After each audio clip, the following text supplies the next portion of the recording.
Next one is Ferrari. The Ferrari, to me, when I think Ferrari in 2014, the first thing that jumps out at me is the sound. To me, out of all the cars that we heard in Jerez, all 10 cars, the Ferrari sounded the most interesting. It had a unique sound to it, and the packaging just seems very tight. All their intakes and all that stuff, everything seems small. They really seem like they've mastered cooling this year. Yeah, they're rumored to have something to do with water to air, which I haven't figured out what it is yet. Does anyone have any idea? I have not heard that. That would be a no. So I think it's something. To do with a turbo intercooler. Something. It's heavier, but it's better at cooling. Is the idea behind it? So that means they can have smaller side pods and smaller intakes and stuff. They're rumored to have that, so that would definitely help their side pod sizes and side pod sizes and stuff. But you know, again, that is rumor. I think there was a spy shot. I read on Autosport there was a spy shot of the Sauber that suggested it did have, but the spy shot wasn't on the website, so that was a bit weird. So I'm sure by the first race we'll know what each engine. The spy shot of the intake, like the one that's above the driver's head.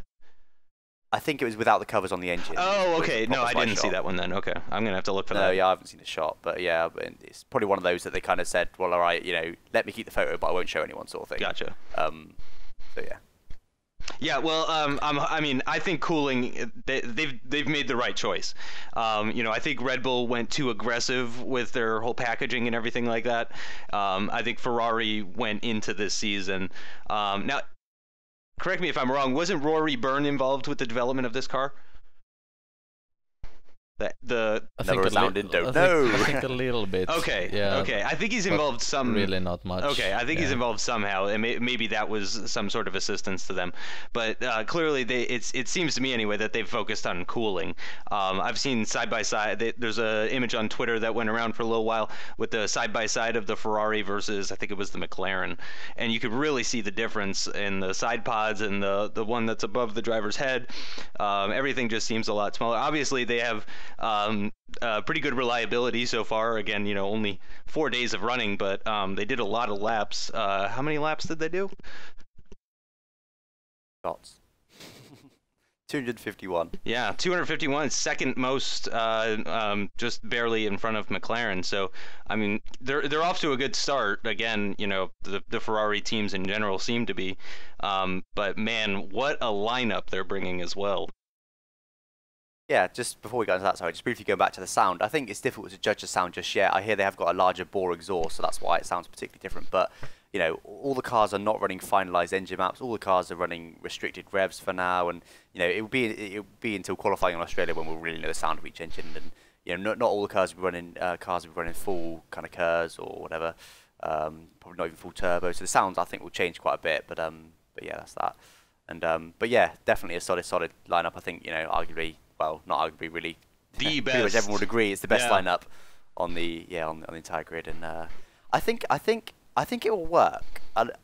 There's a kind of a few doubts last year before this year whether it would work. I think it will because I feel like Alonso's the kind of more aggressive, not hugely so, but slightly more aggressive, slightly kind of push. Whereas Raikkonen's more of a kind of just always quick type, more chilled out, relaxed driver. So I think. Overall, their driving styles, their whole attitude and style is very, very similar. But I think that they're just enough different that they'll work. Whereas, you know, in contrast to Lotus, where they both got an aggressive style, I don't think that will work. But I think it can work. I can think it can work in the long term. Yeah, and hopefully they'll push each other in qualifying because that's really where both of them were struggling last year was in qualifying, and some of that might be the cars, but you know, that really seems to be an area where both of them need to improve, and hopefully they can each be that motivation for each other. I think it marks quite a big change for Ferrari as well in going for two top-line drivers because, like you mentioned before, they went for Massa, who was always the solid second driver, who's never anywhere near the first driver really. So yeah, it's an interesting move by him. Yeah, I think it's going to be an interesting dynamic. I mean, certainly it bodes well for them for the constructors championship. I mean, it's going to be. And that's what they're going for. Yeah. And that's the smart thing to do, I think. Man, it is just so difficult to be able to tell which of those two drivers is going to be the best, though. I mean, I think it's going to be close. I think it'll be Alonso next year, purely because Raikkonen's obviously new to the team. I know he's been there before, but he's relatively new. if there is a 2015 with this pair, which I presume there will be, but Hamilton and Alonso, that didn't last long. Nope. It is going to be very close, and it will be good. It's not the thing I'm looking forward to the most about this season. It perhaps was when it was first announced, but it's not. It'd be good to watch, but it's not. It's not going to be the thing to watch. Because hopefully, not unlike last year, we'll have good on-track action that won't really matter. Whereas last year we could have done with it, couldn't we? Some sort of rivalry, something good on track, anything, please. Yeah, just any sort of battle for first. I was hearing as well. I think it's from Ted Kravitz again that they've done the best in terms of cooling. Of course, the ambient temperatures are pretty low in Jerez. I think they're only about 10 degrees or so.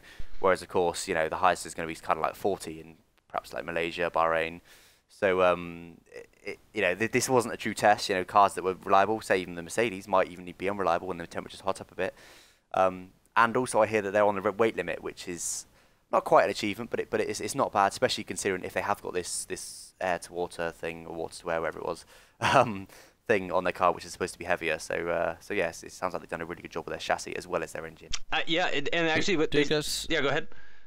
Do you guys think there's gonna be like a clash between them, like Alonso's, or you of course know that Alonso's quite political, like it's in his attitude, of course, with being Ferrari and close to, as a Spaniard, he gets along with the Italians better. Personally, I think because they're much older, they're mature, they're both over 30 already. Yeah. I don't really see the same thing happening with like Alonso and Hamilton in 2007. I don't see that same happening with Kimi and Alonso. Yeah. No, I don't think even now the Alonso and Hamilton thing would happen if they were to repair. I don't think that would happen. Yeah. Purely because in that season, Alonso was expecting to be the big boss. It's just, some rookie guy coming in. I'm clearly going to be team leader. I'm world champion, all that sort of thing. And then, of course, that didn't quite work out like that. Whereas now, Raikkonen and Alonso really respect each other. And they know, each other is a very, very good driver. So, they'll expect to be beaten on occasions. They won't expect, neither of them will expect to be the team leader. Even Alonso won't fully expect. He will a bit initially, but he won't expect it in the long run because he knows Raikkonen's been there before and obviously he's such a good driver. Right.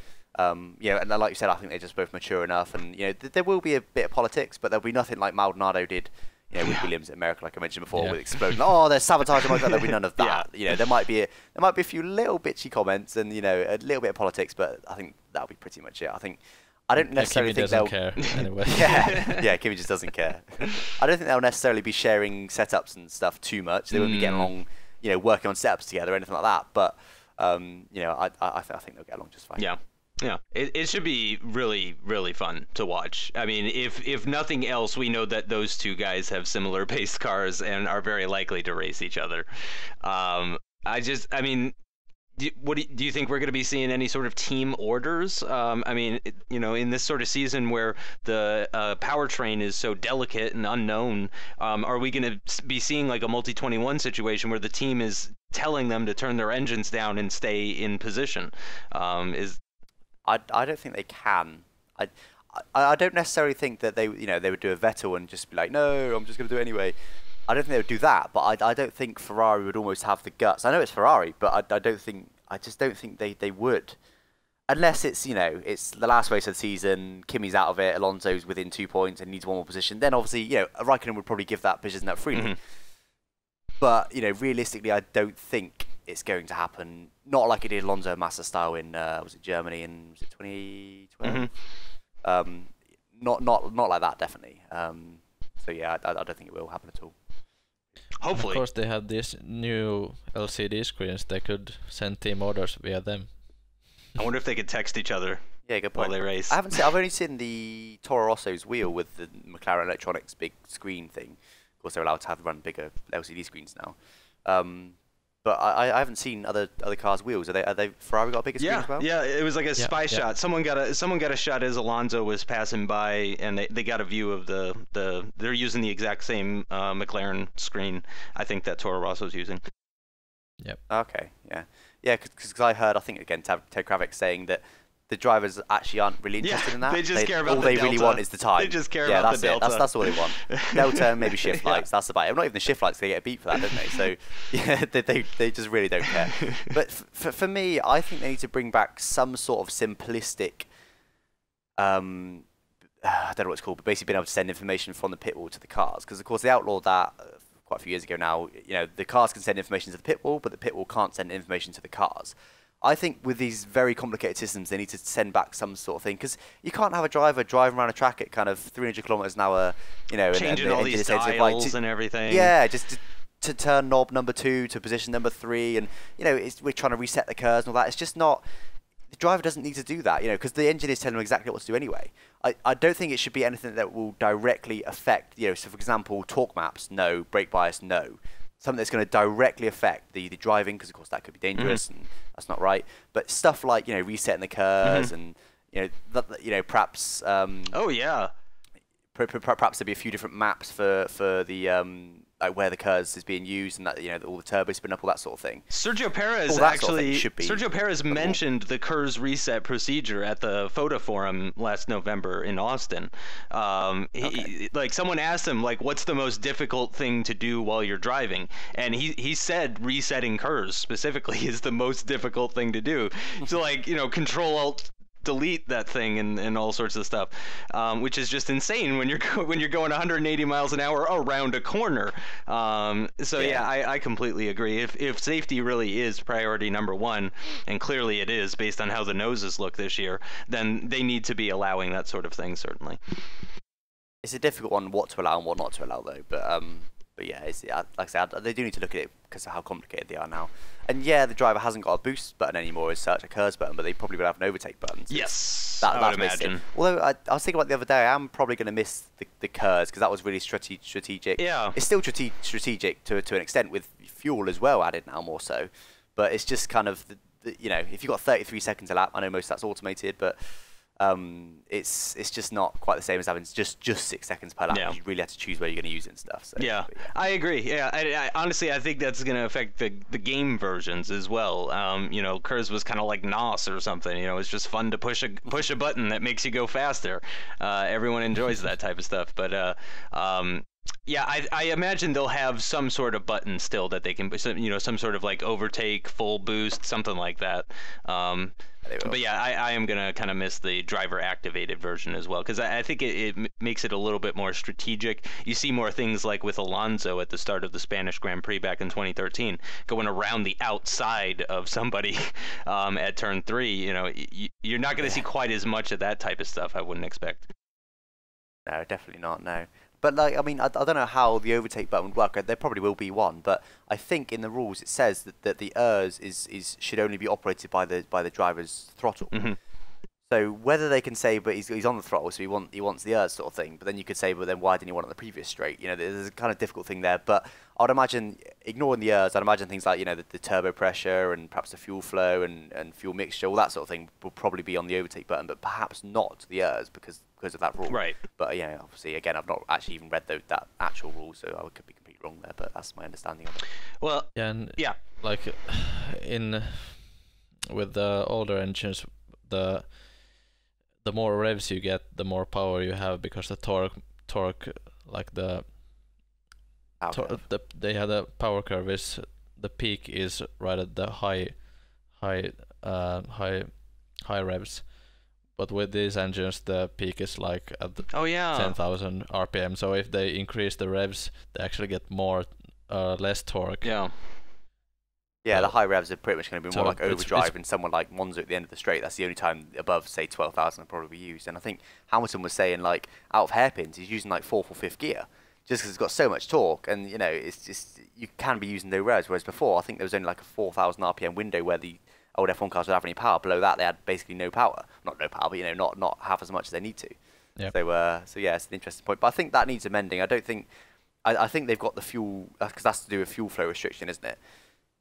I think there needs to be a fuel flow restriction, but the way I understand it is that it's linear up to 10,000 RPM, so that you allow a bit more fuel, bit more fuel, bit more fuel, bit more fuel. Then when you get to 10,000 RPM, it levels off, so you're only allowed to use X amount per fuel flow between 10,000 and 15,000 RPM, which is why you don't have peak power above 10,000, which is it's a bit naff. I think they need to amend that, but there does need to be a fuel flow restriction, because I'd rather that than have a turbo boost restriction. Yeah.